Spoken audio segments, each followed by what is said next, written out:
안녕하세요. 다시 찾아와 주신 여러분을 환영합니다. 영어를 할 줄 안다는 이유 하나로 자기 최측근을 감옥에 밀어넣는 대통령을 여러분은 본 적 있으십니까? 많은 분들이 이번 김태효 구속을 그냥 내란격까지 정리 이렇게 읽고 계실 겁니다. 그런데 이건 격까지가 아니에요. 몸통입니다. 왜 윤석열은 계엄 실패 바로 다음 날 잠도 제대로 못 잘 상황에서 트럼프한테 편지부터 쓰려고 했을까요? 그리고 왜 김태효는 지금 옥중에서 자기가 모시던 대통령을 미친 줄 알았다고 원색적으로 비난하고 있을까요? 이 두 질문을 붙여놓으면 그림이 완전히 달라집니다. 오늘 세 층으로 내려갑니다. 표면에 드러난 진술 공방이 첫 번째, 그 뒤에 있는 실제 동기 구조가 두 번째, 그리고 2023년부터 조용히 굴러가고 있던 진짜 그림이 세 번째예요. 일단 하나 짚고 시작하겠습니다. JTBC 단독 취재로 확인된 겁니다.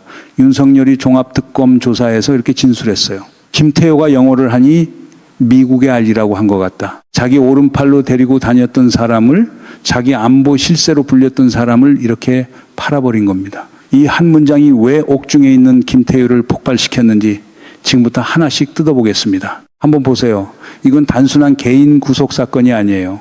3년 동안 굴러온 시스템이 지금 하나씩 잘려나가고 있는 겁니다. 국민의힘 안에서 지금 어떻게 해야 하나, 이 소리가 안 나올 수가 없습니다. 김태효는 그냥 참모 한 명이 아니라 윤석열 정권 외교안보의 설계자였거든요.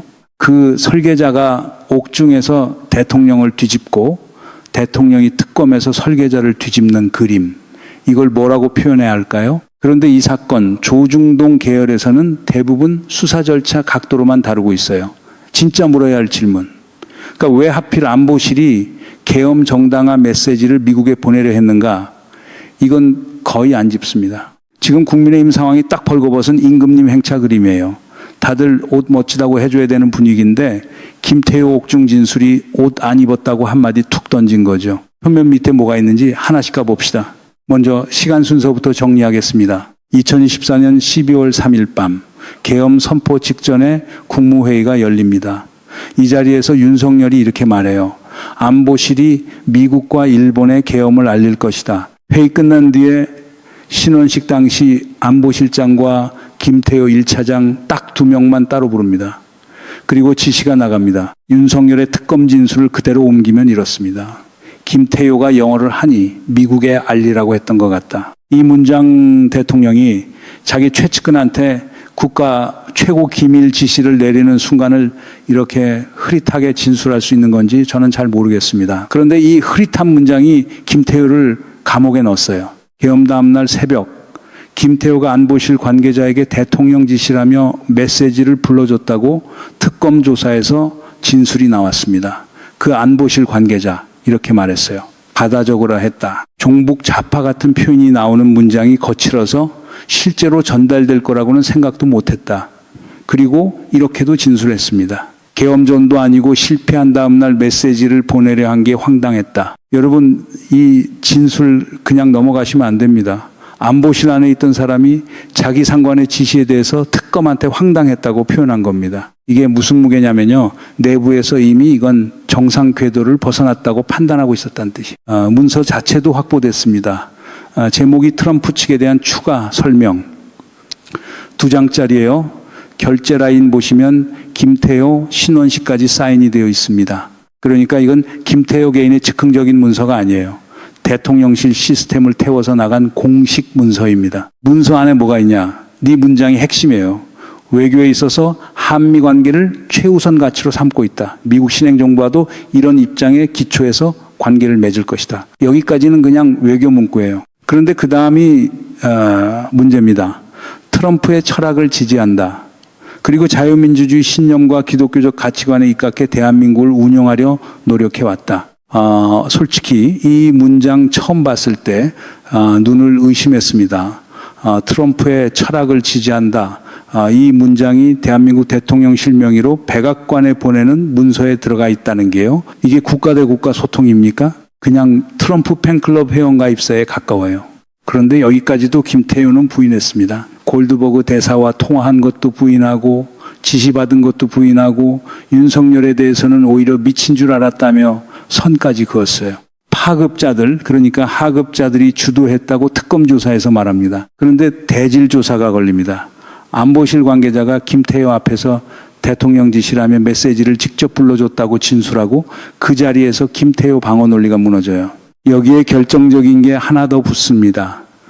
김태효 계엄 해제된 뒤인 12월 12일과 13일에 휴대전화를 2번 교체한 사실이 확인됐어요. 법원은 증거인멸 우려가 있다며 구속영장을 발부합니다. 혐의명은 내란 중요 임무 종사. 자, 표면은 이렇게 정리됩니다. 그런데 여기서 멈추면 진짜 그림을 놓쳐요. 왜 하필 트럼프였는가? 이 질문 하나가 다음 층을 여는 열쇠입니다. 이 정도면 사건은 정리됐다고 보이시죠? 윤석열이 지시했고 김태효가 실행했고 관계자가 대질해서 확인해줬고 법원이 구속영장 발부했고 이제 순서대로 재판만 남은 것 같잖아요. 저도 처음 이 뉴스 봤을 때 이제 사건 정리되겠구나 이렇게 봤어요. 그런데 여기서 한 가지 놓치면 안 되는 게 있습니다. 왜 계엄 실패 다음 날에 편지를 썼는가? 이 질문이에요. 상식적으로 생각해 보세요. 계엄이 실패하면 조용히 정리하고 사후수습에 들어가는 게 정상이에요. 그런데 오히려 국제사회의 계엄을 정당화하는 메시지를 보내려 합니다. 이게 정당화가 목적이었다면 왜 실패한 다음 날에 보냈을까요? 여기서 특검이 딱 짚은 지점이 나와요. 이 메시지 사후 변명이 아니라 계엄의 효력을 지속시키려는 시도였다는 겁니다. 내란 중요 임무 종사 이 혐의명이 왜 붙었냐면 바로 이것 때문이에요. 계엄이 실패했지만 국제사회 앞에서 정당했다는 승인을 받아내면 국내에서 다시 밀어붙일 수 있는 명분이 생기거든요. 그럼 왜 트럼프였습니까? 왜 EU가 아니고 왜 유엔이 아니고 하필 트럼프였을까요? 그리고 왜 외교부가 아니라 안보실 1차장이 이걸 주도했습니까? 양측이 소년 얘기, 핵심은 늑대가 진짜 왔는지 아닌지가 아니에요. 외친 사람이 누구냐, 그리고 그 외침 뒤에 뭐가 준비되어 있었냐가 진짜 질문이거든요. 지금 우리가 보고 있는 게 정확히 그 층입니다. 진짜 문제는 지금부터예요. 왜 트럼프였는가부터 짚어볼게요. 작년 12월부터 올해 1월까지 윤석열 관저 앞에 지지자들이 모였습니다. 그 자리에 미국 굵기가 있었고 스톱 더 스틸이라는 팻말이 있었어요. 스톱 더 스틸이 뭐냐? 트럼프가 2020년 재선 실패했을 때 부정선거 멈추라며 처음 쓴 문구예요.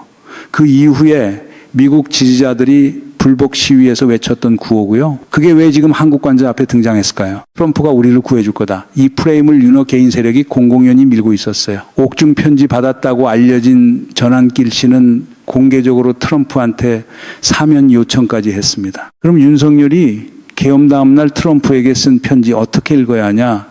국가 대 국가 외교 문서가 아니에요. 그건 이념적 정체성 신호입니다. 자유민주주의 플러스 기독교적 가치관, 이건 마가 정치권에서 쓰는 언어 그대로예요.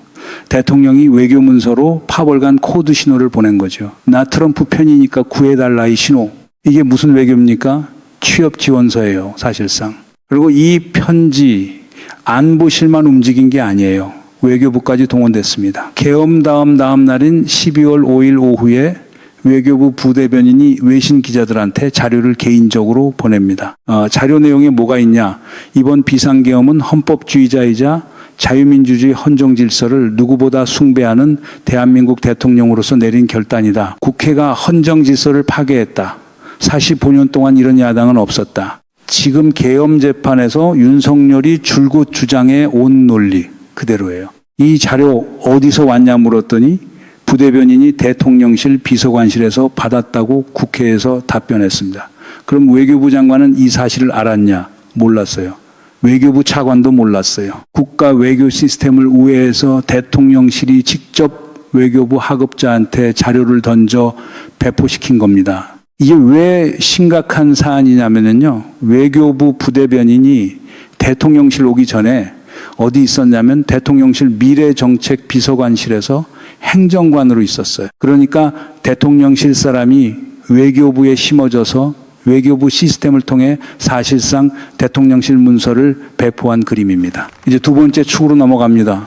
에스텔 엔지니어링 그리고 무인기 사건. 먼저 회사 하나 짚고 갈게요. 에스텔 엔지니어링이라는 회사가 있습니다. 이 회사 주변에 세 사람이 있어요. 무인기 본체를 구입해서 만든 사람, 그걸 날린 사람, 그리고 무인기 날리는 게 자유라며 옆에서 편들어준 사람, 만든 놈, 날린 놈, 편든 놈.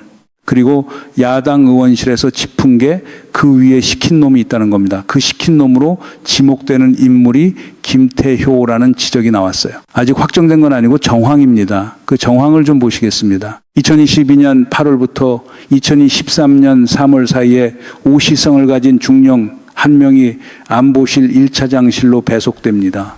김태효 밑으로 가는 거예요. 그런데 이게 이상합니다. 왜냐? 이분은 원래 국방 배경이거든요. 안보실 편재상 국방은 2차장 소관이에요.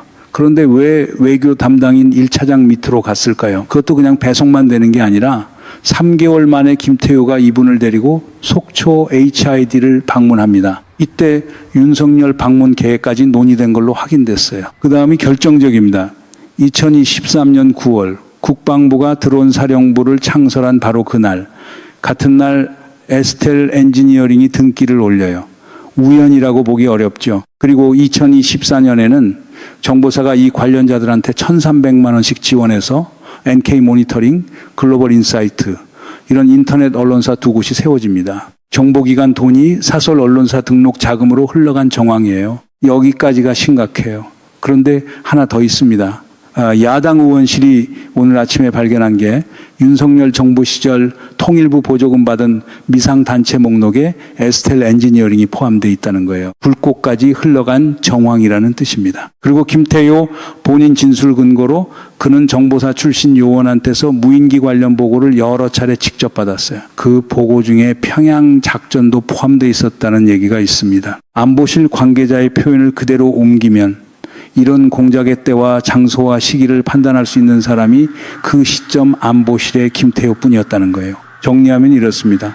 안보실 1차장 자리에서 정보사, 사설드론 회사, 우호적 인터넷 언론사, 통일부 굴곡까지를 하나로 엮은 네트워크가 있었다는 겁니다. 이게 정상적인 정부 조직 운영입니까?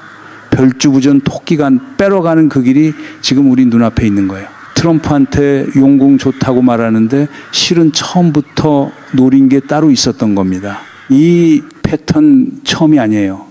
정보기관과 사설조직과 언론이 한 사람의 정치적 목적을 위해 움직인 사례 우리나라 근현대사에서 몇 번 봤죠. 그때마다 끝이 어땠는지도 다들 아시잖아요. 그런데 여기까지도 아직 표면입니다. 진짜 그림은 이 다음에 나옵니다. 2023년 11월 이 시점을 기억해 주세요. 국정원 내부의 안보위에 세력이라는 이름의 블랙리스트가 작성되기 시작합니다. 국정원 현안 TF가 만든 거예요. 그리고 이 TF 실무팀장이 특검에서 이렇게 진술했어요. 이 블랙리스트 최종 보고를 김태효에게 했다. 여기서 잠깐 멈춰야 됩니다. 그 리스트에 오른 사람들이 누구냐? 간첩이 아니에요. 정보 활동자도 아니에요. 최재형 목사, 김민웅 촛불행동 대표, 안경수 위원장, 민주노총 위원장, 그리고 대진현 학생들. 그러니까 대학생 진보연합 그 젊은 친구들이에요. 한번 보세요. 이 사람들이 왜 안보위의 세력입니까? 왜 국정원이 이 사람들의 블랙리스트를 작성하고 있었습니까? 그리고 그 리스트가 왜 안보실 1차장 김태효에게 최종 보고됐습니까? 계엄은 12월 3일에 시작된 게 아닙니다. 2023년 11월에 이미 굴러가고 있었어요. 이 문장 한 번 더 짚어드릴게요. 계엄은 2023년 11월에 이미 굴러가고 있었습니다. 12점일, 이 데자뷰라는 표현 지난 1년 동안 여러 번 나왔죠. 그 시절 그 새벽 풍경이 떠오른다는 분들 많았어요. 그런데 우리가 놓친 건 12.12는 하루짜리 사건이 아니었다는 겁니다. 그 앞에 준비 기간이 있었고 준비를 굴린 조직이 있었고 명단이 있었어요. 지금 나오는 그림이 정확히 그 구조입니다. 여러분이 지난 1년 동안 뭔가 이상하다, 계엄이 그렇게 갑작스러웠을 리 없다 이렇게 느끼셨죠. 그 감각이 틀리지 않았던 겁니다. 국정원 블랙리스트가 1년 전부터 굴러가고 있었으니까요. 지상파 뉴스만 보고 계시면 2층은 절대 안 보여요. 개별 사건들이 자꾸 따로따로 보도되니까요. 그런데 연결해서 보면 그림이 완전히 달라집니다. 계엄 당일에 여인영이 홍장원에게 전화해서 체포 명단을 불러준 게 우연이 아니에요. 평소에 이미 만들어 놓은 블랙리스트에서 엑기스만 뽑은 겁니다. 1차 명단이었겠죠. 그 뒤에 2차, 3차, 4차가 있었을 겁니다. 이 블랙리스트 원본이 확보됐냐? 아직 확보 안 됐어요. 국정원 자료라 삭제 흔적은 남는데 원본 자체는 없습니다. 이종석 국정원장이 감찰했는데 그 결과가 지금까지 공개되지 않고 있어요. 이걸 확보해야 사건이 완성됩니다. 이제 왜 국민의힘이 지금 패닉인지 정리하겠습니다. 김태효는 그냥 참모 한 명이 아니었어요. 윤석열 정권 외교안보의 설계자였습니다. 그 설계자의 옥중 발언이 방어선을 무너뜨렸어요. 그리고 윤석열 본인이 지시했다고 인정한 순간 국민의힘 강경파가 지난 1년 동안 밀어붙였던 방어 논리가 무효화됐습니다. 여기에 트럼프 편지 원문까지 나왔죠. 국제사회 앞에서 계엄을 정당화하려 한 정황이 문서로 확인된 겁니다. 이걸 이 정도 강도로 다루는 매체들이 지난 1년 동안 김건희 특검 뉴스에는 어떤 톤이었는지 비교해 보세요. 같은 매체 맞나 싶을 정도로 온도가 다릅니다. 이 온도 차이 자체가 하나의 정보예요. 이재명 대통령이 그저께 국무회의에서 이 문제를 이례적으로 강한 톤으로 짚었습니다. 민간인들이 북한에 무인기를 보내 정보 활동을 한다는 게 상상할 수 있는 일이냐? 국가기관이 연관돼 있다는 설도 있다. 국방부와 정보가 생각보다 안 움직인다. 이런 발언이었어요. 한마디로 정부가 바뀌었는데도 시스템 내부의 관성이 아직 안 풀렸다는 얘기입니다. 이재명 정부가 취임한 지 얼마 안 됐잖아요. 그 짧은 기간 동안 이 정도 규모의 2월 부채를 풀어내는 건 쉬운 일이 아니에요. 지난 정권이 시스템 깊숙이 심어놓은 인적 네트워크가 지금도 자기 자리에서 움직이지 않고 있는 겁니다. 법적으로 이번 종합특검이 왜 다른지도 짚어야 합니다. 기존 재판에서는 외신에 대한 허위 공보 부분이 무죄로 판단됐어요. 언론에 참고 자료 보내는 것과 대통령실이 해당 국가의 외교 메시지를 직접 보내는 건 성격이 다르거든요. 종합특검은 후자를 정조준하고 있어요. 공무원들을 동원해서 위법적인 계엄이 정당했다는 외교 메시지를 보내려 한 것. 이건 직권남용에 더해서 내란 가담 행위에도 해당한다는 판단입니다. 대법원 판례를 이미 확보한 상태예요. 이 논리가 확립되면 윤석열, 신원식, 김태효 세 사람의 순차적 공모구조가 성립됩니다. 이건 사건 하나가 아니라 조직적 은폐 시도로 확대되는 문법이에요. 국민의힘 강경파의 방어선이 어디까지 남았냐? 김태효 개인의 판단이었다는 방어선은 윤석열 진술로 붕괴됐고, 정당한 외교 활동이었다는 방어선은 안보실 관계자 진술로 붕괴됐고, 위법성 다툴 여지는 대법원 판례로 이미 좁아졌어요. 국민의힘 안에서 어떻게 해야 하나 소리가 나오는 이유가 이겁니다. 여기에 하나 덧붙이자면요.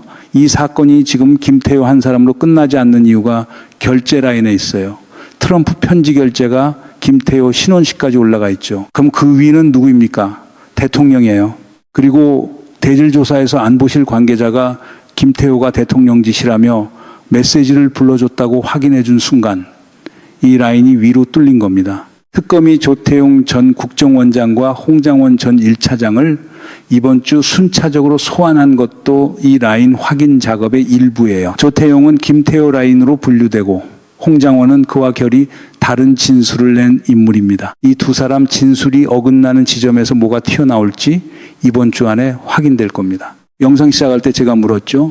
영어를 할 줄 안다는 이유 하나로 자기 사람을 감옥에 밀어넣는 대통령을 여러분은 본 적 있으십니까? 처음 들으셨을 때는 그냥 황당한 진술로 들리셨을 겁니다.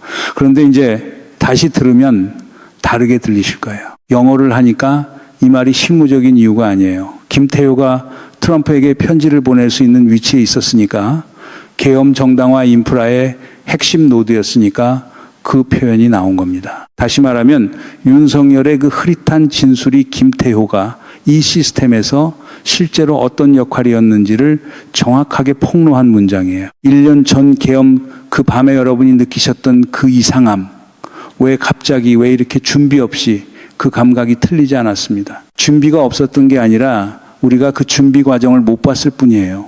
국정원 블랙리스트가 굴러가고 사설 드론 회사가 만들어지고 트럼프 코드 메시지가 준비되고 있었던 그 1년을 우리는 놓쳤던 겁니다. 그런데 이게 끝이 아니에요. 블랙리스트 원본을 찾을 수 있을까요? 이 네트워크에 아직 손 안 댄 인물들은 누구일까요? 조태용, 홍장원, 문상호 이 라인이 이번 주 안에 어떻게 움직이는지가 다음 국면을 결정합니다. 김태호 한 명 구속으로 끝날 사건이 아니에요. 이 흐름 계속 추적하실 분들 구독하시고 알림 설정 부탁드립니다. 다음 국면 놓치지 않으시게 새 소식 나오는 대로 짚어드리겠습니다. 좋아요 한번 눌러주시면 이 분석이 필요한 분들께 더 잘 닿습니다.